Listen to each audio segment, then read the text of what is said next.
ఆయన రాకడ అతి సమీపంలో ఉంది. దేవుడు చెప్పిన ప్రతి మాట నెరవేర్చబడింది. ఇంకా రాకడ దినం మనం ఉన్నాం. ఆయన రెండు పనులు చేయడానికి భూమి మీదకి మరలా రాబోతూ ఉన్నాడు. నమ్ముకున్న వారికి బహుమానం ఇవ్వడానికి వస్తూ ఉన్నాడు. నమ్మని వారికి ప్రతీకారం తీర్చుకోవడానికి రాబోతున్నాడు.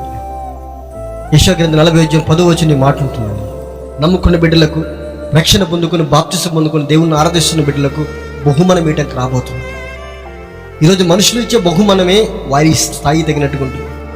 మనుషులు ఇచ్చే బహుమానానికే ఎంతో సంతోషపడతాం, కానీ ఆ దేవుడు ఇచ్చే బహుమానం ఊహ కన్ననండి. నమ్మని వారికి ప్రతీకారం తీర్చుకోవడానికి రాబోతున్నాడు ఆయన. ఈరోజు మనుషుల కోపాన్ని మనం తట్టుకోలేక ప్రాణాలను కాపాడుకుంటా ఉన్నాం. మనుషుల కోపాన్ని మనం తట్టుకోలేకపోతే మరి దేవుడి కోపాన్ని తట్టుకోగలుగుతామా? దేవుడు ప్రతీకారాన్ని మనం తట్టుకోగలుగుతామా? క్రైస్తవులు ఆలోచించండి. బహుమానం కావాలా, ప్రతీకారం కావాలా?